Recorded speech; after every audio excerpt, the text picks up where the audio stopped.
Assalamualaikum warahmatullahi wabarakatuh.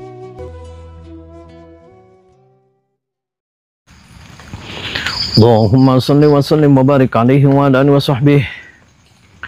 Allahumma salli ala Muhammad ya Rabbi salli alaihi wa sallim. Allahumma salli ala Muhammad ya Rabbi salli alaihi wasallim.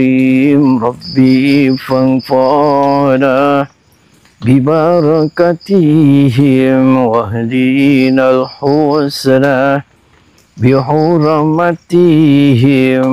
Rabbi fanfa'na bibarakatihim wahdina al-husna bihurmatihim. Salawat perbaiki sifat perbaik, baca salawat perbaiki surat, semakin surat kita baiki syarah kehidupan kita akan lebih takbir Allahu Akbar. Sallallahu ala Nabi Muhammad wa sallallahu wa barik alaihi wa sahbihi. Assalamualaikum. Ada siapa? Aduh, perkenalkan Pak, nama saya Kasmad. Kasmad itu dari Jakarta. Terus tujuannya ke sini mau Saya kesini mau silaturahmi. Katanya Maipah itu lagi sakit. Makanya saya ditelepon tadi sama bapak sama anaknya. Namanya Pak Rudi. betul. Pak Rudi itu Sekarang lagi proses pengobatan. telepon saya, telepon kameramen saya. Saya suruh nengok itu namanya Maipah. Dia sakit apa sebenarnya Pak? Gak bisa ditemuin, lagi proses pengobatan. Dia kena apa Pak? Kena santet, tak kena guna-guna. Waduh, ini bapak siapa? Saya mohon maaf. Saya dukun. Oh dukun. Oh bapak ini termasuk geng ini lagi ngobatin Ya, Maipah ini. Emang berat tidak Pak sakitnya Maipah itu? Anda ini banyak tanya.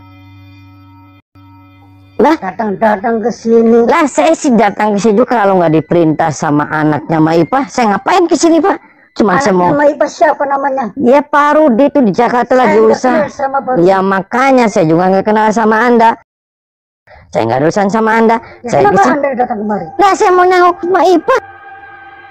Gak bisa. Boleh nggak saya sebentar saja? Gak bisa. Saya mau ketemu, Kalau saya mau Anda nengok. ini ketemu sama Maipah, Anda harus Enggak, sama saya. jangan berkelahi Pak. Saya sih nggak punya apa-apa. Saya 3 menit aja mau ngobrol. Boleh? Gak bisa. 3 menit ya Pak. Gak bisa. Harus berkelahi dulu. Syaratnya kalau saya kalah baru boleh masuk. Oh begitu. Ya, Saya sih nggak punya ilmu Pak. kamu banyak bicara. Duh. Aduh. Udah Pak. Sakit Pak, udah Pak. Pak, Kamu ingin ketemu sama Maipah, kamu harus merangkai. iya saya tidak punya. Saya dulu. Saya tidak punya ilmu Pak. Saya sih kesini cuma mau silaturahmi aja. Banyak bicara. Aduh ini sakit Pak. Aduh saya jangan diserang. Aduh Pak. Jangan Pak, ya Pak. Ampun. Saya 3 menit aja Pak. 3 menit aja saya mau ketemu Pak. Please Pak. Saya mau bayar berapapun nggak apa-apa. Saya sakit Pak, terkiping sama bingung. Saya mau ketemu 3 menit aja. Silakan. Boleh Pak masuk? Boleh. Oh ya terima kasih Pak. Saya sih nggak punya ilmu soalnya. Ya, Jadi, sama-sama. jangan galak-galak sih Pak. Ada aja. Assalamualaikum. Waalaikumsalam. Siapa ya? Mohon maaf Mbak, saya dengan Kasmad. Mbak siapa namanya? Saya Ica. Oh, Ya. Ica anaknya Pak Rudi ya? Iya betul. Oh anaknya. Ya anaknya kenapa? Ada apa kesini? Itu Maipah. Iya itu nenek saya lagi diobatin. Oh lagi diobat. Iya saya kesini telepon sama bapak kamu. Saya suruh nengok kondisi daripada Maipah. Katanya konon kena sakit, karena sakitnya santet gitu. Iya santet. Oh, ini lagi diobatin. Lagi diobatin. Boleh saya masuk, nggak apa-apa, kameranya juga masuk. Karena saya kan vlogger, saya YouTuber, makanya saya mau masuk ke sini. Mau ngeliat prosesi pengobatannya, mau ngeliat. Saya diperintah bapak kamu loh. Nggak apa-apa, saya mau lihat. Tapi jangan ganggu ya. Ya, saya nggak ganggu. Jangan bikin keributan. Ya, saya nggak akan bikin keributan.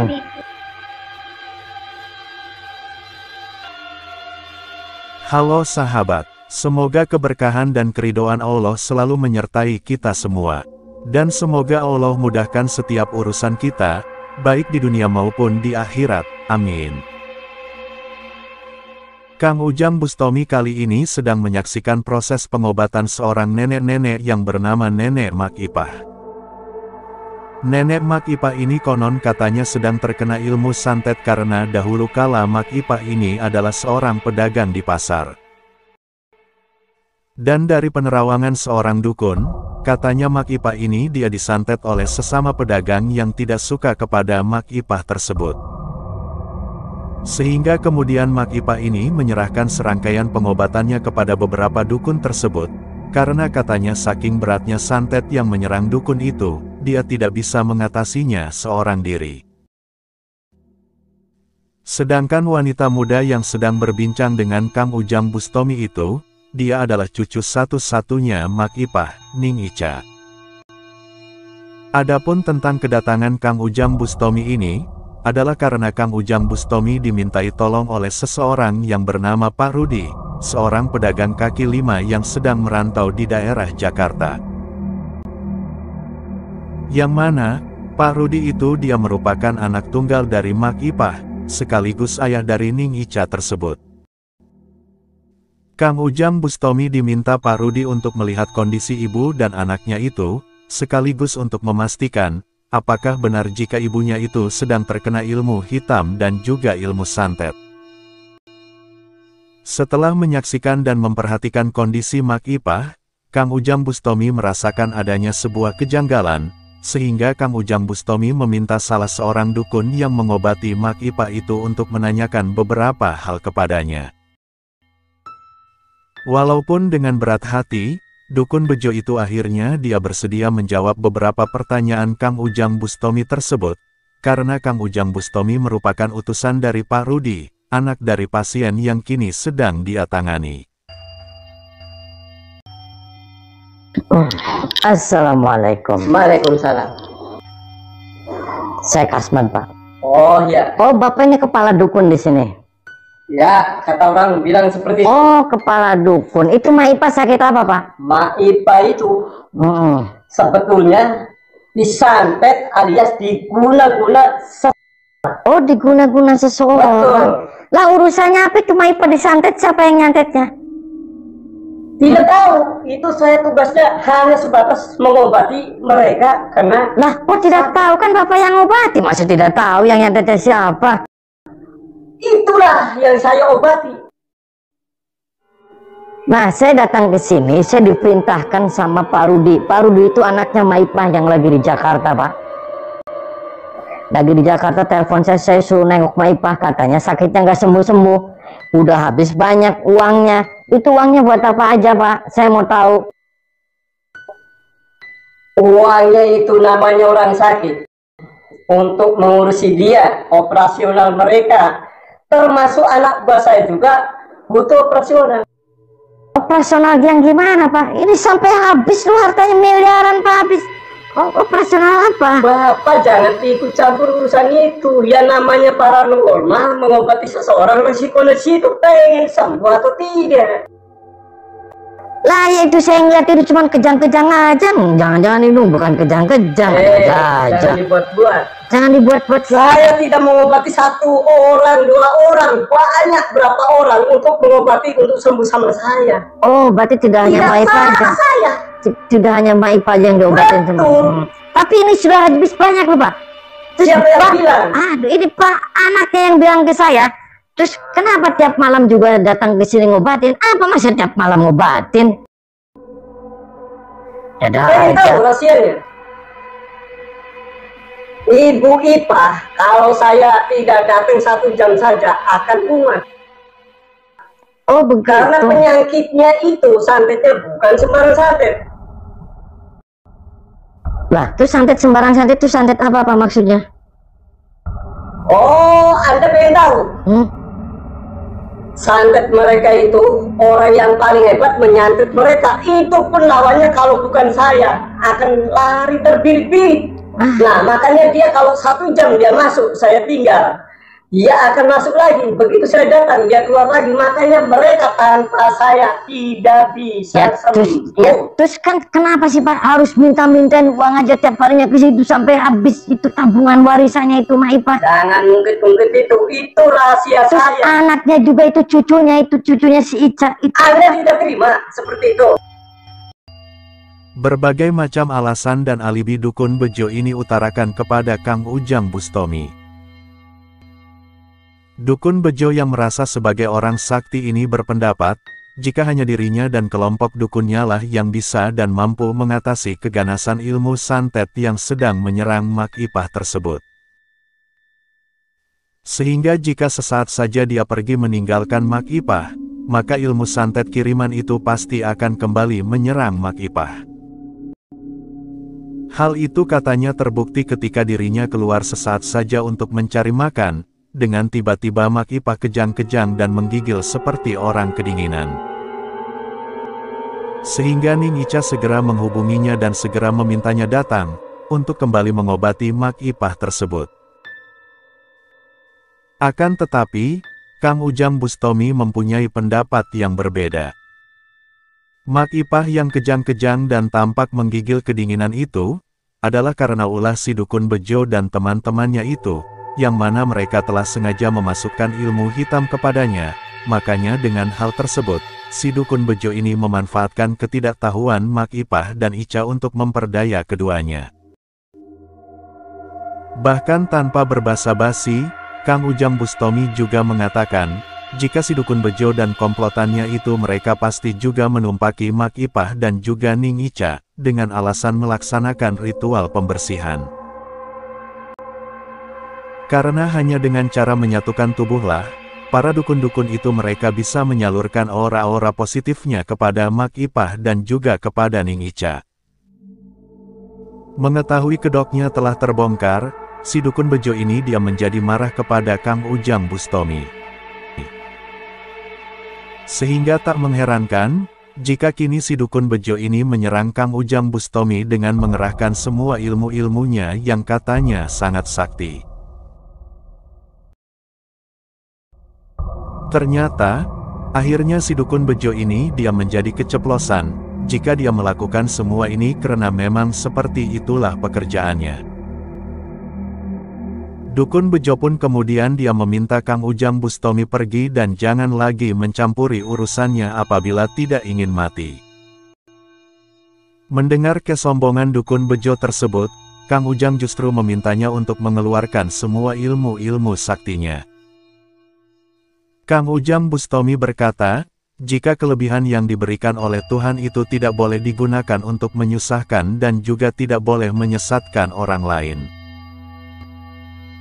Namun karena dukun bejo tetap ngeyel dengan keyakinannya sendiri, maka Kang Ujang Bustomi tak memberikannya ampunan lagi. Sehingga, kini Kang Ujang Bustomi menghajar dukun bejo tersebut, sehingga akhirnya si dukun bejo ini pun dia tumbang dan kini hanya bisa diam terlentang. Sesaat kemudian, Kang Ujang Bustomi mendatangi sebuah kamar di mana si Mak Ipah dan Ning Ica dibawa masuk oleh salah seorang dukun komplotan si dukun bejo tersebut. Keluar!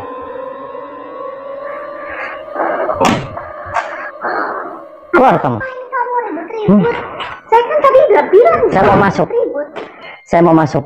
Ngapain? Ngapain? Saya mau ketemu sama Mak Ipah. Kamu tuh nggak waras kamu. Kamu nggak waras toh. Saya waras. Kamu yang nggak waras kesini. Waras Datang-datang cari keributan. Ya cari keributan, saya kasihin sama bapak kamu. Ah, nggak usah alibi kayak Kamu. itu. Kamu kenal sama Itu saya. orang, ya saya juga nggak kenal sama kamu. Itu kasihan bapak kamu dinasihatin Jangan susah. campurin urusan saya. Kamu tuh nasihatin nenek kamu itu. Jangan percaya model itu, jangan. Saya percaya karena emang dia bisa ngobatin. Ngobatin apa? ngobatin santet nenek saya. Itu uang habis tuh semuanya. Yang penting nenek saya bisa sembuh. Bisa sembuh dari mana kamu? Ya ini kan lagi proses, kamu tuh nggak tahu apa-apa, nggak usah lah ikut-ikut campur. Jangan-jangan kamu juga ditumpakin sama dia. Enggak lah, gila. Kamu nggak usah. Aduh, bikin-bikin omongan aja ini orang. Bikin omongan gimana? Malah saya mau ketemu sama Eva. Ngapain, nggak usah. Ya salam. Kamu suruh pulang semua tuh orang-orang itu. Mereka yang ngobatin nenek saya. Ngobatin apa? Gak ada. Habis tuh uangnya Maipa. Nenek saya itu bakal sembuh. Aduh, kamu tuh ngeyel. Apa yang masih pada dirimu? Kamu yang ngeyel, kamu nggak tahu apa-apa kesini-kesini. Aduh.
Atas izin Tuhan Yang Maha Esa, akhirnya dukun bejo dan komplotannya itu berhasil Kang Ujang Bustomi kalahkan dan taklukkan.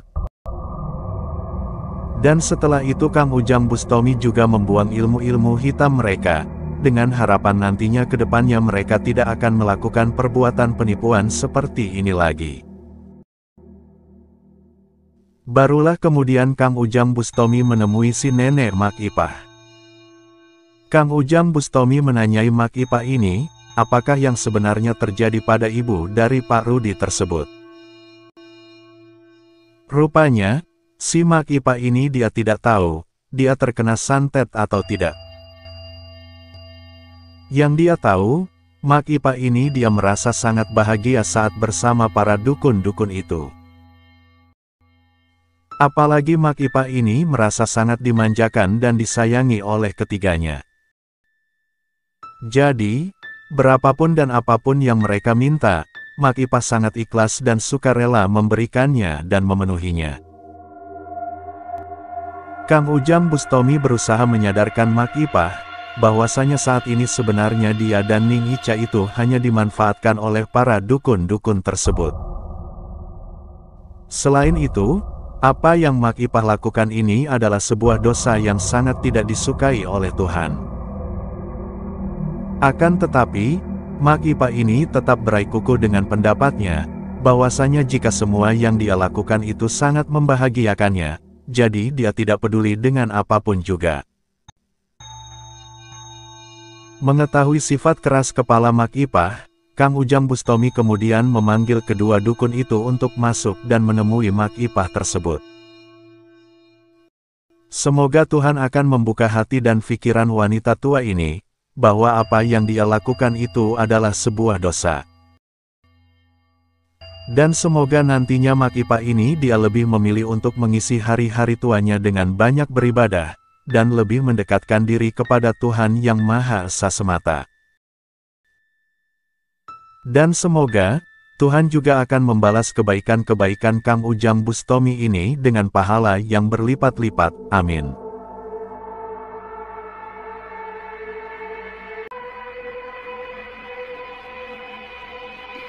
Nenek sholat sing bener. Istighfar terus. Aja ning ngono-ngono. Iya. Yang ngempur-ngempur kayak kue salah haram hukumnya. Iya. Ampun. Kasihan. Wah, kamu tinggalin tempat ini. Kamu sudah tidak mempunyai apa-apa. Awas kamu masuk ke sini lagi kan. Kuat. Tinggalin tempat ini. Sini neneknya, sini ikut saya.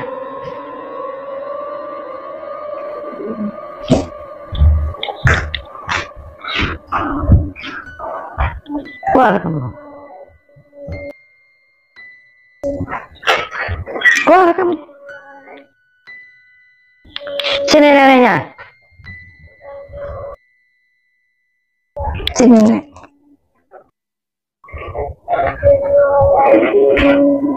Kasihan ini cucunya juga ditumpakin sama mereka. Dia duduk di sini sama cucu. Terus baca istighfar. Kasihan ini cucu juga ditumpakin, nenek ditumpakin. Gendeng nengono. Sing bener tuh, sing bener. Aduh. Sepatu nih.